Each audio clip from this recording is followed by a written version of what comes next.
आज मैं आपको कार्तिक मास महात्म कथा का 5वां अध्याय सुनाऊंगा। तो चलिए गणपति जी का नाम लेके वीडियो को करते हैं शुरू। ओम गणेशाय नमः। राजा पृथु ने कहा, हे मुनि जी, अपने कार्तिक मास में स्नान का फल कहा। अब अन्य मासों में विभूति स्नान करने की विधि, नियम और उद्यापन की विधि मुझे बतलाइए। देवऋषि नारद बोले, हे राजन, आप भगवान विष्णु के अंश से उत्पन्न हुए हैं, अतः यह बात आपको मालूम ही है। फिर भी मैं आपको यथोचित विद्वान बतलाता हूँ, ध्यान से सुनिए। अश्विनी मास में शुक्ल पक्ष की एकादशी से कार्तिक के व्रत करने चाहिए। सुबह शुभ ब्रह्म मुहूर्त में उठ के जल का पात्र लेकर गांव से बाहर पूर्व या उत्तर दिशा में जाएं। दिन में अथवा शाम को कान पर जनेऊ चढ़ाकर, पृथ्वी पर घास बिछाकर, सिर को कपड़े से ढककर, मुंह को बलपूर्वक बलि भांति बंद करके, थूक व सांस को रोककर, मल व मूत्र का त्याग करने के पश्चात मिट्टी व जल से बलि भांति अपने गुप्तांगों को धोवे। तत्पश्चात जो मनुष्य दातुन मुख शुद्धि नहीं करता, उसके सब मंत्र निष्फल हो जाते हैं।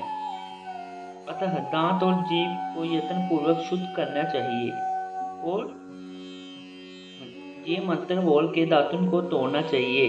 हे बृहस्पति, तुम हमें आयु, कीर्ति, तेज, प्रजा, पशु संपत्ति, महाज्ञान, बुद्धि, विद्या हमें प्रदान करो। यह मंत्र पढ़कर दूध वाले वृक्ष पर से बाहर अंगुल की दातुन तोड़कर करें। व्रत या श्राद्ध के दिन दातुन नहीं करने चाहिए। प्रतिपदा, अमावस्या, नवमी, छठी, रविवार को चंद्र तथा सूर्य ग्रहण में दातुन करनी चाहिए। कटीले पेड़ों, कपास, पीपल, बरगद और निर्गद, इन पेड़ों की दातुन करनी चाहिए।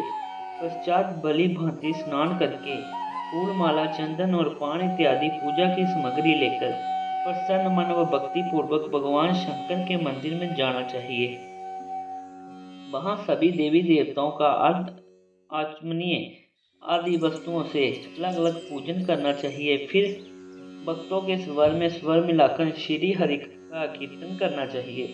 मंदिर में जो गायक भगवान श्री हरि का कीर्तन करने आए हैं, माला, चंदन, तांबुल आदि से उनका पूजन करना चाहिए, क्योंकि देव स्थानों में भगवत कीर्तन करने वाले ही साक्षात विष्णु की ही मूर्ति होते हैं। यह लोग सतयुग में विष्णु जी को अपनी तपस्या, जोग और दान द्वारा भगवान को प्रसन्न करते थे, मगर कलयुग में भागवत गुणवान ही भगवान श्री कृष्ण हरि प्रसन्न करने का प्रधान साधन माना गया है। नारद जी ने राजा पृथु से कहा, हे नारद, मैं वैकुंठ अथवा जोगियों के हृदय में नहीं रहता, अपितु जहाँ मेरे भक्त मेरा कीर्तन करते हैं वहाँ मैं अवश्य रहता हूँ। जो मनुष्य चंदन, माला आदि से मेरे भक्तों का पूजन करते हैं, उनसे मेरी ऐसी प्रीति होती है जैसे कि मेरे पूजन से भी नहीं हो सकती। शीरीष, धतूरा, गिरजा, चमेली, केसर और कंदार तथा कटहल के फूलों व अक्षतों से भगवान विष्णु की पूजा करनी चाहिए। अड़हल, कंद, गिरीश, जूह, मालती और केवड़ा के पुष्पों से भगवान शंकर की पूजा नहीं करनी चाहिए। लक्ष्मी के इच्छुक पुरुष की तुलसी पत्र से सूर्य नारायण की पूजा नहीं करनी चाहिए। जिन देवताओं की पूजा में जो फल निर्दिष्ट हैं, उन्हीं से उनका पूजन करे और पूजन समाप्त करने के पश्चात भगवान से क्षमा प्रार्थना करे तथा हे सुरेश्वर, हे देव, मेरे पास ना मंत्र है ना क्रिया, मैं भक्ति से भी हीन हूँ, जो कुछ भी पूजा मैंने आपकी की है उसे पूरा करें।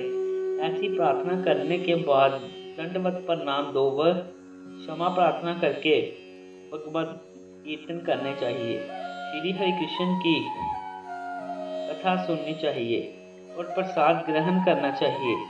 इस तरह बताई गई विधि के अनुसार जो मनुष्य कार्तिक व्रत का अनुष्ठान करता है, वह संसार के सभी सुखों को भोगते हैं तथा अंत में मुक्ति को पाते हैं।